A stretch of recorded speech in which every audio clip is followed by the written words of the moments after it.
Um, I'm seeing a lot of emotion stirred up in this spread, okay? And I feel like it oscillates between like distrust and also frustration and a little bit of anger. And so whatever you do, try to, maintain your composure for this week. And especially when dealing with, people you care about, people you love.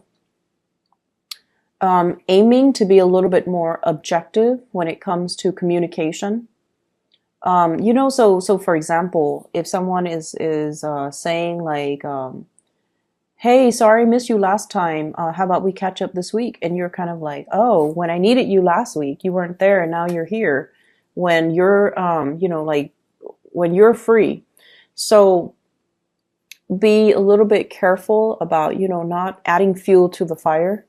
If somebody's communicating, just take whatever they say at face value, and don't inject that sense of cynicism or that sense of mistrust into the communication. Okay, and the reason I say that is at the center of the spread, how you and your significant other or your crush are dealing with each other. We have the moon, and the moon deals with confusion. It also deals with overall. And your energy is very directed. You're very concise with communication. You're very clear. With you, everything is like yes or no. Do you like this or don't you like this? Like you're very decisive. You own your feelings. You own your emotions, and you know how you feel about somebody at all times. Okay. So with the moon, it indicates to me you possibly dealing with someone who's very wishy-washy. Yes, there is a strong emotional connection, but there is also a sense of mistrust and a sense of like jealousy coming into the picture as well, where somebody says something, one thing, and they do another, or their actions are not very consistent with their words. And so, or they're not even communicating clearly. You ask them, one thing, and they respond with another. You can say like, "Hey, let's meet up at 7." And then they're like, "Oh, 7's not good for me," but they don't give you an alternative, like time. So dealing with somebody who could be very wishy-washy, non-committal, not so much non-committal, but the way they communicate kind of sucks. And I feel like your patience is wearing thin with this person. And I feel like, this is not a one-time thing. I feel like it's been happening, over and over and over again. You could have been pursuing this person for like 2 months, and you're realizing these patterns about them. Okay, so I feel like most of you are coming in with new relationships. For those who are in stable relationships, there's still, I see arguments and things brewing because somebody's not taking care of their responsibilities. But overall, I feel like, people who are newly out there dating, there's like confusion when it comes to your partner. This is your energy, the Two of Wands. Usually this is like being at a distance from a partner. Some of you could be traveling for work, and some of you have a lot of responsibilities where you have to do overtime, where you have to work on the weekends, where you've been getting out of the house, you've been like very busy, I feel. And with the Two of Wands, it's sort of like, it's a relationship card, but one person is not in the picture. And the partner that you have, you're looking at your partner. We have the Nine of Cups. This is somebody with a lot of options. This is somebody that could be very flirtatious. If they're not flirtatious, at least they're so nice that they have trouble saying no. They have trouble turning down offers. They're not very clear to reject people, and they're not very clear about telling people, "I'm not interested, take a hike." So they have a lot of onlookers kind of lurking around, hoping to, get an in. So you have someone who's quite popular, who's very likable, who is quite popular, very likable, easy to be around with, quite fun to be around with, very sweet, loving, affectionate. But they might have a lot of options around them. And I feel like for those who are trying to, get this person, I feel like they're looking elsewhere. Their attention is elsewhere. And so I almost feel like you want to possess this person. I almost feel like you want to kind of like corner them, not so much like physically, but so that you can get a clear, concise answer out of them, and so that you can get a clear, idea as to how do you feel about me? Are you serious with me, or should I, stop wasting my time with you? And you're not really getting any type of a, verbal yes or no from this person. They're very evasive.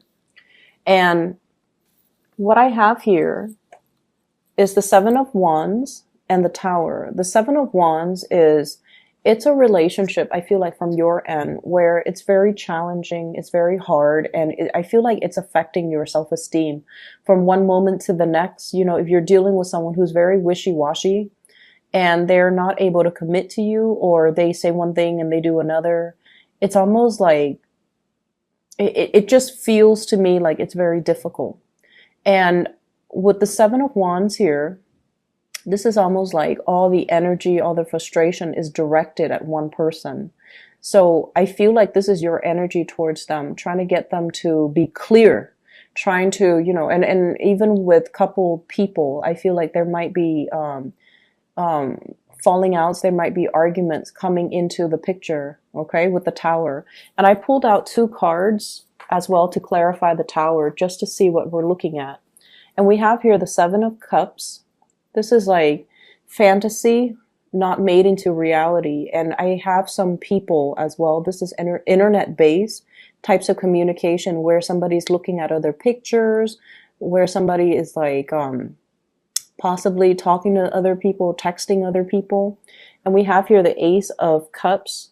So this seems to me like it's a revelation about, where you stand with another person.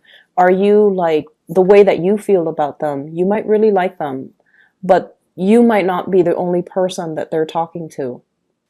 And then I also feel like, coming to the realization that maybe this is a lost cause because, you built this person up. Like you saw the image of them, or you saw like, the fantasy of them, but in reality, they might not be the suitable partner for you. So I feel like something is coming to light where you are going to make a reassessment of this relationship, and you might not, I feel like you might not feel like they're giving you their undivided attention, and their attention, their energies are scattered elsewhere.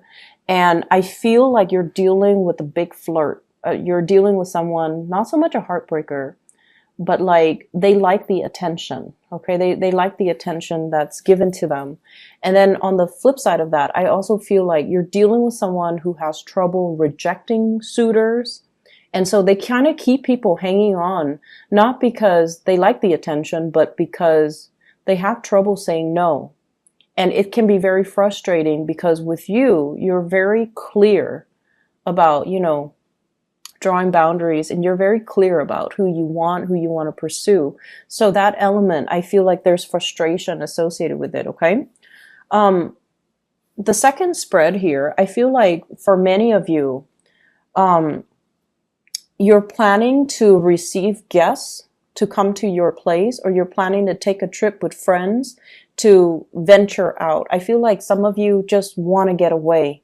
There's this element about, wanting to get a new start, wanting to like just sell your house, get rid of your stuff and move to a different location. So I'm feeling this sense of like wanting to break out of your shell and have a new experience. Okay. Do something new, do something amazing, and just, plotting the next trip, the next location, the next job, the next, vacation even. So I see a lot of that coming into the picture. I don't see financial issues, so no news is always good news. But what I do see is you want a partner in crime, okay? You're more than capable of doing things on your own, but I feel like a lot of the times you're very hesitant. You want a partner by your side, either a friend that you can travel with, somebody that you can go and have lunch with, even a dog that you can take for a walk.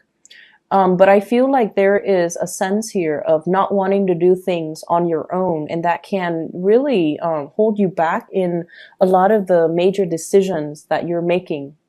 If life is so contingent on having another person by our side, you might as well be like a Gemini or a Libra rather than an Aries. So you're given the Aries energy for a reason, because when you start things on your own and not have to wait around for other people, there are no logistical issues, okay? Because you started, you know where you are, and you can basically plan things and to cater to yourself.